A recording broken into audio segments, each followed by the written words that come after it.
fiel, é Deus vivo, Deus verdadeiro. Ele usa os seus filhos e filhas para falar com o seu povo. Deus usa os seus ministros para alcançar o seu povo. E nós glorificamos o nome do Senhor por causa disso. Queridos, vamos meditar na palavra de Deus e em seguida nós vamos ministrar a Santa Ceia do Senhor. Por favor, abram as suas Bíblias no livro de Apocalipse, capítulo 22, versículo 14. O último livro da Bíblia, o último capítulo da Bíblia, Apocalipse 22, é o final da Bíblia. E nós vamos ler aqui o versículo 14. E glória a Deus por isso. Apocalipse 22, 14. Já está aqui na tela para os irmãos acompanharem, ou nas suas Bíblias. E diz assim a palavra do nosso Deus: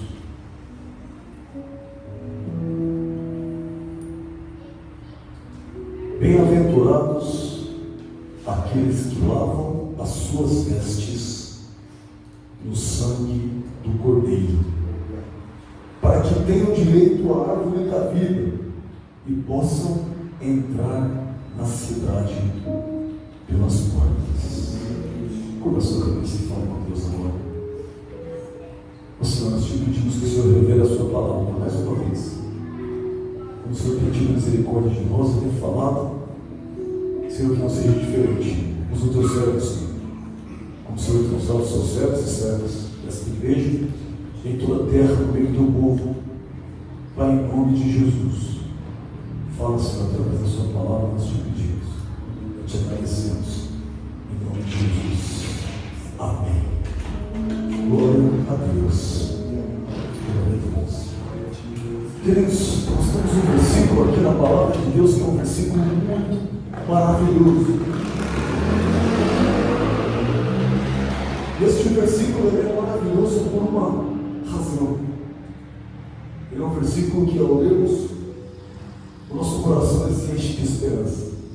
É um versículo que traz uma palavra de esperança. Olha só, está falando sobre um lugar e uma promessa, e nós vamos entrar neste lugar. Este lugar tem porta, uma cidade. E olha só, o versículo está dizendo que existe um lugar. Bem-aventurados, ou seja, felizes, são aqueles que lavam as suas vestes no sangue do Cordeiro, que lavam as suas vestiduras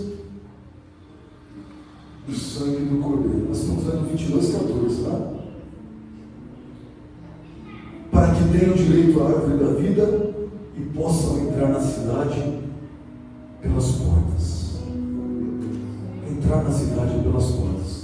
Toda vez que eu escuto alguém falando assim, eu tenho um colega aqui, se quiser conversar com ele é ateu, ele não acredita. E aí alguém já pensa, é ateu, vamos tratar com preconceito, né? A gente que é ruim, não presta. Não, na verdade, a Bíblia diz bem claro, quem crê no Filho de Deus será salvo. João 3,16 está escrito: porque Deus enviou o seu Filho ao mundo para que todo aquele que nele crê não pereça, mas tenha a vida eterna. Nós cremos em Jesus, no seu nome e na sua palavra, e por isso nós fomos tirados da morte, da vida, das trevas para a luz, porque nós passamos a crer, nós passamos a acreditar no nome de Jesus, no nome do nosso Deus. Então alguém que é ateu simplesmente não crê, é tão simples. Nós viemos essa mesma vida. Não adianta nada crer e não obedecer, porque na verdade, no fundo, quem crê e não obedece, ele não crê. Quem crê e não segue a palavra de Deus não crê do jeito que deveria crer para ser salvo. Mas quando alguém diz assim, olha só, eu não acredito em nada, é tanta coisa ruim neste mundo, eu sempre pergunto assim, olha, você acredita no amor, que exista amor? A pessoa vai falar que acha que sim, acha que não. Eu falo, acreditar no amor é acreditar em Deus, porque Deus é amor. Eu pergunto, você acredita que existe a esperança? Tem alguma esperança? Que esperança que você tem? E de repente você percebe que a pessoa na verdade não tem esperança. E aí é a hora de você falar: olha, eu tenho uma palavra para você que vai trazer uma esperança. É uma esperança que o mundo não vai poder tirar de você. É uma esperança que vai entrar no seu coração. Uma esperança de que Deus vai viver contigo, vai te abençoar, vai guiar a sua vida, vai te dar uma vida abençoada aqui na terra, cheia de vitórias. Você vai ter muitas lutas, sim, porque Jesus disse que teria, mas a boa notícia é que você pode ter esperança que em cada batalha você será vitorioso, porque Jesus disse assim: eu venci o mundo. Então quem crer nele, estiver ligado nele, já venceu o mundo. Nós já vencemos o maligno, nós já vencemos as tentações. A esperança que nós temos de uma vida inteira com Cristo aqui, ela por si já é uma esperança maravilhosa. Mas quer saber de esperança mesmo? Que Jesus fez ao morrer na cruz pela minha vida e pela sua vida. Ele conquistou a vida eterna. Eu estava morto porque também não cria, também não acreditava. Mas quando Jesus chamou da morte para a vida, eu não podia entrar no céu porque pequei, assim como você, assim como eu. E o meu pecado me impedia de ir até o céu. Mas Jesus veio com o seu sangue e me purificou do meu pecado. E me fez ter condições de me apresentar diante de Deus, diante do Pai, limpo, sem pecado, puro, sem pecado. Porque Ele pagou o preço do meu pecado. E Jesus colocou uma esperança grande, viva no meu coração, de um dia entrar no lugar que preparou para mim. Ele disse que esse lugar é um lugar que o coração do homem nunca desejou. É um lugar que não subiu ao coração do homem. É inimaginável, é incalculável. É o que Deus tem preparado para aqueles que o amam. É a cidade do Senhor. E a Bíblia está dizendo assim, que nós somos bem-aventurados. Em Apocalipse 22:14, bem-aventurados são aqueles que lavam as suas vestes no sangue do Cordeiro, para que tenham direito à salvação, para que tenham direito à árvore da vida e possam entrar na cidade, e não apenas entrar, mas entrar pelas portas. Essa é uma esperança maravilhosa. Vamos ler, irmãos, bem rapidamente os versículos aqui desse capítulo, porque ele fala de uma maneira tão maravilhosa sobre os céus, que vale a pena a gente ler. Toda vez que você for ler a Bíblia, não se esqueça de olhar para o versículo. Meu Deus, a palavra está falando bem-aventurados. Quem são essas pessoas? Sou eu, somos nós. Essas pessoas sou eu, é você, aqueles que guardam os mandamentos, aqueles que lavam as suas vestes no sangue do Cordeiro. Está escrito aqui, que é a mesma coisa que guardar os mandamentos. Eu começo a pensar: lavar as vestes do sangue do Cordeiro? Meu Deus, lavar a veste do sangue. Como é que eu posso pegar uma roupa e lavar ela com sangue? Aí você começa a pedir: Deus me revela, Deus me mostra essa palavra, traz a revelação que existe. Apocalipse significa revelação. Uma palavra que trazida para o português, ela é revelação. Em grego, Apocalipse, a tradução é revelação. Então ele é inteiro revelação. E nesse capítulo, assim como em vários outros da Bíblia, Deus está revelando um pouquinho do céu. O que é o céu? Como entrar no céu? Versículo 1 do capítulo 22.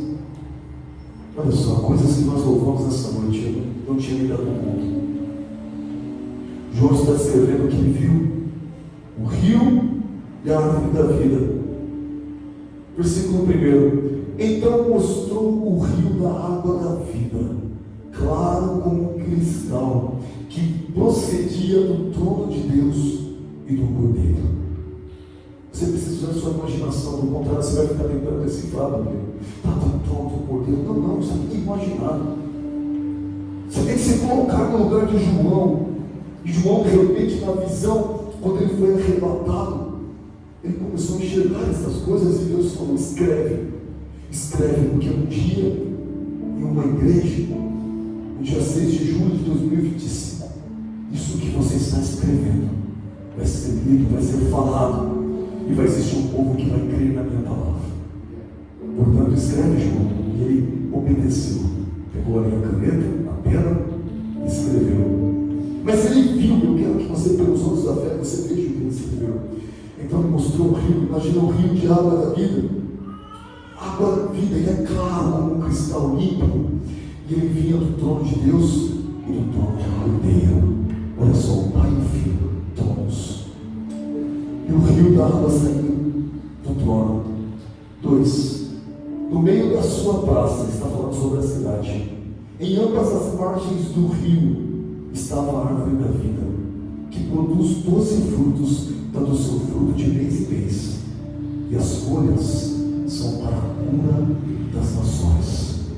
Além de haver um rio, na margem do rio tem a árvore da vida. E olha, a árvore da vida, quando você escuta falar nisso, nós estamos no último capítulo da Bíblia, de repente a gente volta para o primeiro capítulo, o segundo, o terceiro. Meu Deus, parece que o fim está mostrando o começo. A árvore da vida é o jardim do Éden. E quando o homem e a mulher, criados para serem eternos, eles estendiam a mão e comiam da árvore da vida, eles não morriam jamais. Vida eterna está na árvore da vida. Mas você conhece a história. Eles quebraram a aliança. E nós quebramos a aliança. Porque a Bíblia diz que todos pecaram e separados estão da glória de Deus. Mas de repente está vendo uma descrição de um lugar onde existe um rio que sai do trono de Deus e existe a árvore da vida, e essa árvore ela serve para a cura, não apenas a cura de uma pessoa, 2 ou 10, mas a cura de todas as nações da terra. Olha só o que está escrito. E ela produz 12 frutos, um número maravilhoso e enigmático, que vem na palavra de Deus, muitas vezes aparecendo com seus sentidos. 3, ali nunca mais haverá maldição. Olha só, nunca mais vai ter maldição. Aqui na terra nós temos maldição. Tudo que acontece de ruim aqui é porque, conforme a criança explicou a Valentina, de alguma maneira foi plantada a maldição nessa terra. E por causa da maldição, o planeta está todo amaldiçoado. O mundo está destruído, quebrado. E o mundo morre, está morto no maligno. Mas nós que estamos em Cristo, a Bíblia diz que nós somos a luz do mundo. O mundo que está morto no maligno, o mundo que está em trevas. Mas nós, no Senhor, nós iluminamos aonde nós passamos. Nós chegamos com a palavra de Deus. Nós chegamos na unção do Espírito Santo de Deus que nós pedimos, no jejum, na oração. E nós fazemos a diferença na vida de alguém que está em trevas. É para isso que nós fomos chamados. E olha só, embora nós estamos numa terra cheia de maldição, nós estamos aqui para ser bênção. Por isso, se alguém te amaldiçoar, faça o que Jesus ensinou. Não amaldiçoe de volta, mas abençoe. Jesus disse: abençoai e não amaldiçoeis. Alguém te lançou uma maldição, você fala: seja abençoado em nome de Jesus. Jesus, ele disse que isso não é por acaso, mas é porque tem um segredo espiritual. Mas na cidade que ele promete não existe maldição.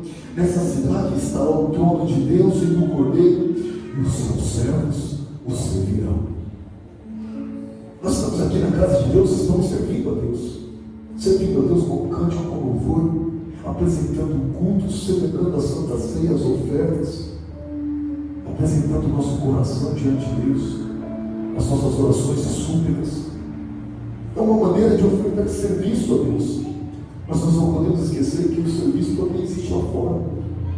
Em cada segundo da nossa vida para servir. Servir a sua família como quem serve a Cristo Jesus. Servir o seu trabalho, a sua profissão, como quem serve a Cristo Jesus.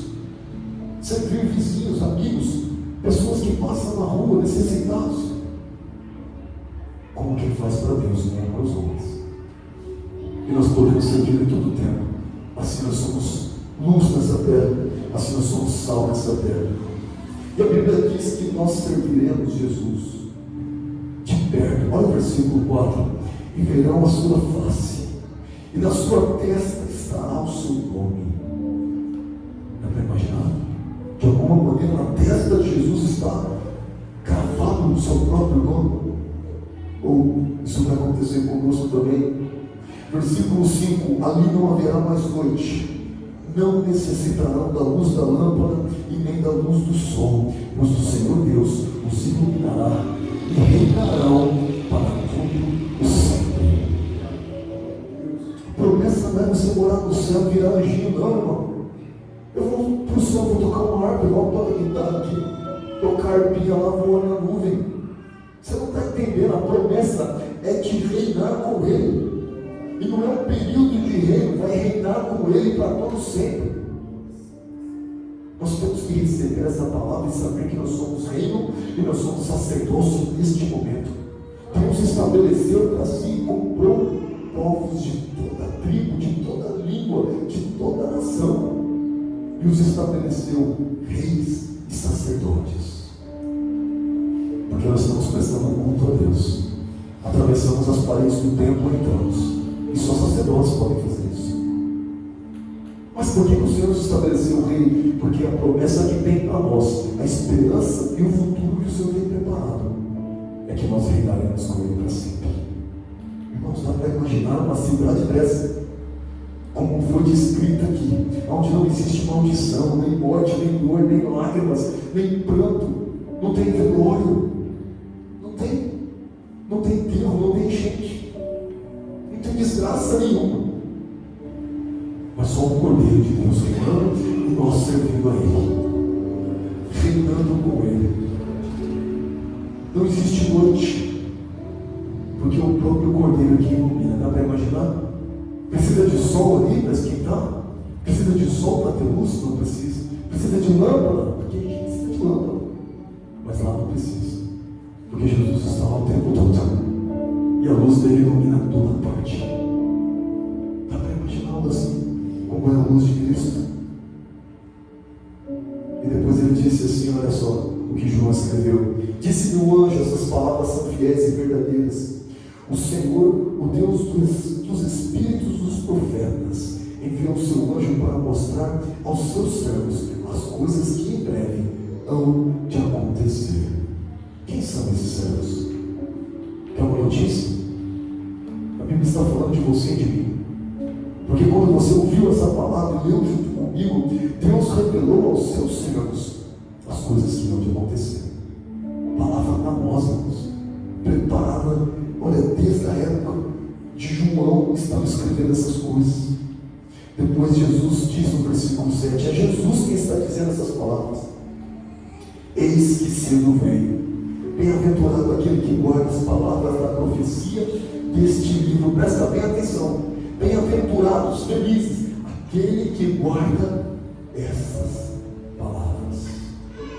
E digo uma coisa, bem-aventurado é quem guarda esta palavra, porque Jesus está vindo assim.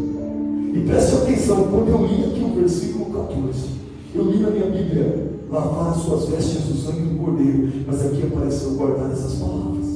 Então você já começou a entender a revelação, que guardar a palavra de Deus tem uma forte relação com lavar as suas vestes do sangue do Cordeiro.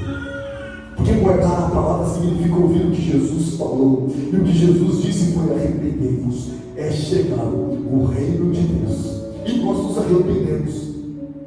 Jesus disse: olha, não peque, mas se pecar, tem um advogado. A Bíblia diz isso. Então nós podemos nos arrepender e ter as nossas vestes lavadas no sangue do Cordeiro. Jesus, ele disse isso. Depois João começou a dizer: eu, João, sou quem ouviu e viu estas coisas. E havendo-as ouvido e visto, prostrei-me aos pés do anjo que me mostrava essas coisas, para adorá-lo. Olha o que João fez, tentou adorar o anjo. Então ele me disse: olha, não faças isso. Olha o que o anjo falou para João: eu sou o conservo teu. Olha o que ele disse: eu sou o conservo teu e dos teus irmãos, os profetas, e diz todo aquele que guarda as palavras deste livro.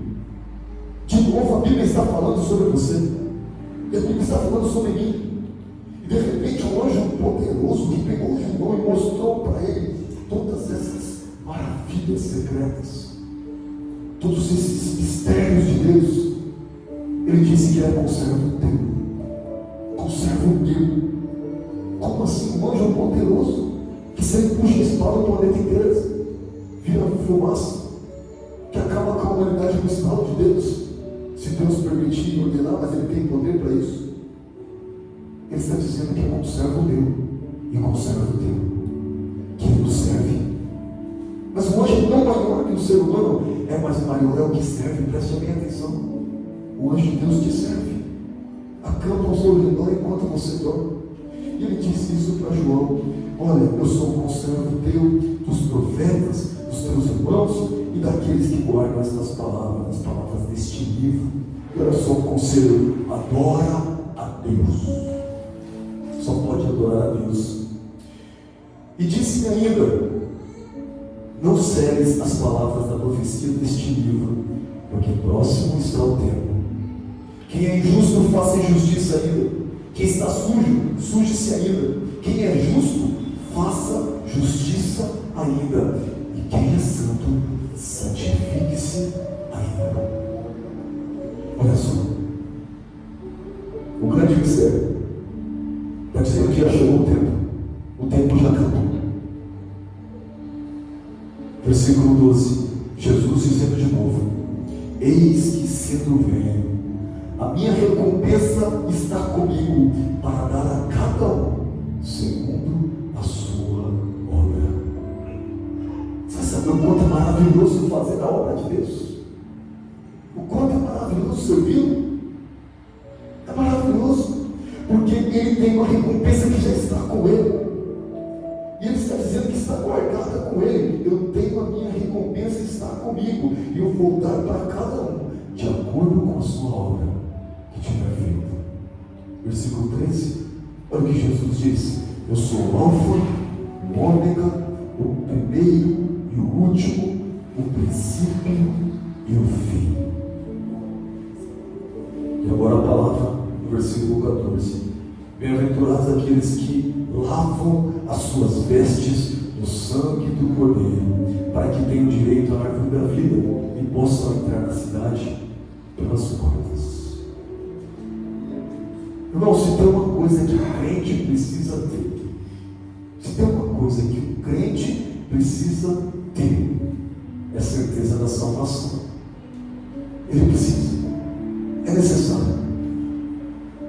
Porque do contrário, se a gente tem dúvida da salvação, o irmão que está com o bebezinho, pode ficar aqui dentro, não se preocupe, fica aqui onde não tem vento, pode ficar. Se ela chorar, nós vamos dar glória, porque é música maravilhosa aos nossos ouvidos. O fogo de vida que Deus deu para ela brilhar muito na terra. Pode ficar à vontade, irmão. Olha só, nós sabemos que nós precisamos ter certeza da nossa salvação. Mas se existe alguma dúvida, olha, eu não sei. Será que eu sou salvo mesmo? Porque vocês podem olhar para mim, está vendo o pastor pregando, santo homem de Deus, mas só Deus consegue ver o que está dentro de mim e do meu coração. E só Deus consegue ver uma coisa: se as minhas vestes estão brancas. Para entrar no céu, para entrar na cidade pelas portas, é necessário que as nossas vestes sejam lavadas no sangue do Cordeiro. Mas é necessário estar com as vestes limpas, porque se não estiver, não vai entrar, vai ser deixado de fora, vai ser lançado fora. E como é que eu sei que eu estou salvo? Como é que eu sei se eu estou limpo, se as minhas vestes estão limpas? Só vai ser salvo quem estiver limpo, puro, foi apresentado puro diante de Deus. Eu tenho que perguntar para a palavra de Deus: como é que eu falo? Como é que eu faço para estar de fato limpo, com as vestes purificadas, lavadas no sangue do Cordeiro? Algo já foi respondido aqui: obedecer os mandamentos. Isso é fato. Bem-aventurados que ouvem e praticam a palavra de Deus, porque ao ouvir e praticar vocês estão purificando as suas vestes, se santificando, entrando na presença de Deus com santidade diante dele. Mas como estar de fato limpo? Vamos para a palavra de Deus para que ela nos ajude a responder. Primeiro ponto está em Atos, capítulo 3, e o versículo 19. Ora, nós sabemos que Jesus, ele começou a pregar. As primeiras palavras que Jesus usou para pregar foi: arrependei-vos, é chegado o reino de Deus. O reino de Deus chegou, é agora. E tem gente que não acredita. Se o reino de Deus chegou, como é que está acontecendo tanta coisa assim no mundo? Que reino é esse que ninguém vê? Mas Jesus, ele disse: o reino de Deus é invisível, porque o reino está dentro de vocês. Nós sabemos e percebemos o reino de Deus quando o poder das trevas se levanta contra nós, quando nós expulsamos demônios, quando nós oramos e as histórias são mudadas, transformadas, quando nós recebemos livramento sobrenatural de Deus. Nós sabemos que Cristo reina. Quando o Senhor visita o seu povo, fala com o seu povo, nós sabemos que o reino de Deus está acontecendo. Mas Jesus, ele disse que o reino é chegado e é necessário arrependimento. A palavra vai ensinar aqui em Atos 3,19 que para estar limpo de fato é necessário arrependimento constante. Tem que se arrepender cada vez que pecar. Você sabe qual é o problema do crente que fica com as vestes manchadas, sujas, que não estão puras para se apresentar diante de Deus? É quando você comete uma falha, um pecado, que todos nós pecamos, a Bíblia já diz.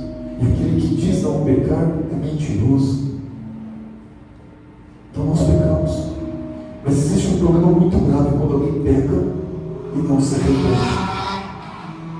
Porque pecar é não se arrepender do pecado e não fazer um concerto com Deus e não retomar a aliança que está sendo quebrada.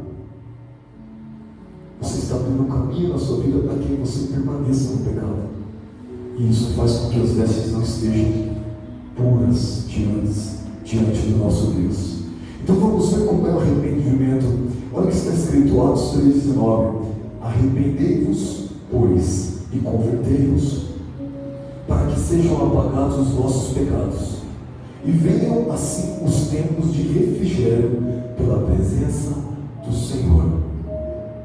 Irmão, sabe aquelas pessoas que vivem perturbadas o tempo todo? A Bíblia está dizendo assim: o tempo de refrigério ele vem, mas tem que estar com as vestes limpas. Por quê? Porque tem que se arrepender, tem que se converter. E se eu não viver um arrependimento constante, algo que vai trazer para a minha vida purificação, perdão dos pecados, a Bíblia está dizendo aqui que eu vou viver perturbado, porque eu não vou viver tempo de refrigério. Eu não vou viver tempos de refrigério. Então, a primeira coisa que nós precisamos fazer para estar limpo, cada vez que for orar, cada vez que for falar com Deus, antes de pedir: Senhor, eu peco, Senhor, eu erro, sou humano, não sou perfeito, eu me arrependo dos meus pecados, eu peço que o Senhor me perdoe, e se eu tenho que ir contra o meu irmão, me mostra, para que eu vou lá e corrija o meu, para que eu volte atrás, para que eu desfaça aquilo de errado que eu fiz.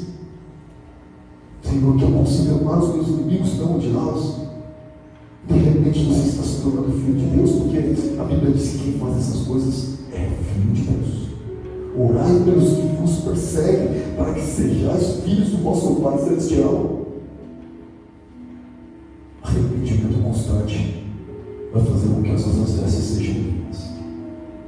Segunda passagem é em Apocalipse 19:7. Quando você entendeu que vestes limpas envolve obediência ao mandamento, aos mandamentos. E o mandamento de Cristo primeiro que começou é arrependei-vos. Então começa o processo de purificação e de lavagem das vestes. Depois que nós percebemos que nós precisamos nos arrepender, a Bíblia nos ensina que nós precisamos praticar a justiça. Nós conseguimos, pela graça e misericórdia de Cristo Jesus, nos apresentar limpos através da prática da justiça. Apocalipse 19:7, olha o que está escrito: regozijemo-nos e alegremos, e demos-lhe glória, porque vindas são as bodas do Cordeiro, e já sua esposa se aprontou. Estou falando de você de novo. A igreja de Cristo está pronta, e o casamento já é chegado, é momento de alegria. Versículo 8. Olha só, irmãos, o que significa a prática da justiça? A palavra de Deus está dizendo aqui que a prática da justiça envolve vestes santas e puras. Versículo 8 está escrito: e foi-lhe dado que se vestisse de linho fino, puro e resplandecente. Mas do que é feita essa linha, dessa vestimenta que o noivo está usando, que é puro, que resplandece como luz? Olha o que está escrito: porque o linho fino são as justiças dos santos. Você pratica uma obra de justiça, e é como se estivesse sendo tecido vestes santas e puras, limpas. Obras de justiça estão ligadas a vestes santas, a vestes resplandecentes, a vestes santificadas. Então nós precisamos praticar obras de justiça, inclusive porque no sentido espiritual aqui nós estamos construindo vestes espirituais para o noivo, e lavando as nossas vestes do sangue do Cordeiro, estamos construindo as nossas vestes permanentes, que estarão conosco na vida eterna. A primeira coisa que nós fazemos para estar de fato limpo, arrependemos dos nossos pecados constantemente. E a segunda coisa, praticamos a justiça. Cuidado. Às vezes você pensa assim: alguém está olhando para você dizendo assim: você foi uma pessoa muito injusta, você foi injusto falando isso, você foi injusto fazendo isso, agindo assim, isso não foi justo. E você nem se preocupa. Mas não pode acontecer isso comigo. Se alguém falar para mim: Alexandre, isso não foi justo que você fez, na mesma hora eu vou ficar alerta: como assim? O que foi que eu fiz? E vou me preocupar: puxa, será que tem como refazer isso, desfazer essa injustiça que eu cometi? Eu vou retribuir, eu não sei, vou pedir perdão, alguma coisa, porque eu quero praticar obras de justiça. Eu quero que as vestes do noivo é feita de linho, e esse linho fino são as justiças dos santos. Apocalipse 7:13, só para concluir a palavra, a Bíblia nos ensina que depois que nós percebemos que vestes brancas, vestes santas, vestes puras, vestes lavadas no sangue do Cordeiro, envolve obedecer os mandamentos, especialmente o mandamento de arrependimento dos pecados. Envolve a prática da justiça, porque o linho fino, puro e resplandecente é feito de justiça. Apocalipse 7:13 e 14 nos traz a revelação que vestes santas envolvem perseverança. Sabe quando o crente fala assim: olha, eu vim até aqui, mas eu não aguento mais, para mim não dá mais, estou prestes a desistir, não aguentei, a luta foi muito grande. Eu fico com vergonha quando eu vejo um crente falar isso, porque eu olho para um crente e falo: a luta está muito grande, irmão, passei por uma prova ali. De repente eu olho para a palavra de Deus, eu sei que as pessoas foram exterminadas, crucificadas, degoladas, lançadas em covas dos leões, mas não abandonaram o nome de Jesus. Eu vejo que nos dias de hoje missionários estão sendo enterrados vivos, torturados, mortos, mas não negam a palavra de Deus. Então quando eu olho para a minha vida e falo: minha luta está muito grande, meu Deus, não. Eu quero perseverar até o fim. Para mim está mais fácil do que para eles. Vamos ver por que perseverar na tribulação vai fazer com que as minhas vestes estejam brancas.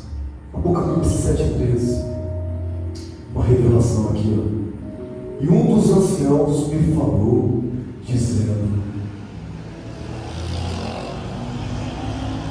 esses que estão vestidos de vestes brancas. Quem são? E de onde vieram?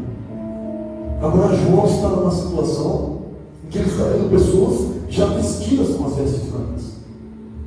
E de repente um dos anciãos, aquele que falava com ele, fez uma pergunta para ele: quem são? Quem são estes? Quem são essas pessoas que estão com as vestes brancas, verdadeiramente brancas? Elas estão puras, elas estão limpas, elas estão santificadas. E João, quem são essas pessoas? Versículo 14, olha o que João respondeu: e eu disse-lhe, Senhor, tu sabes. E ele me disse: estes são os que vieram de grande tribulação e lavaram as suas vestes e as branquearam no sangue do Cordeiro. Pessoas que perseveraram na tribulação e foram fiéis até a morte. Sabe o que acontece com o crente que não guarda a fidelidade? Ele é fiel até certo ponto, depois ele fala: não, minha fidelidade foi embora. Mas Jesus, ele disse assim: ser fiel até a morte, e dar-te-ei a coroa da vida. É uma coroa, irmãos, que nós vamos ter na glória. Mas para isso tem que ser fiel até a morte.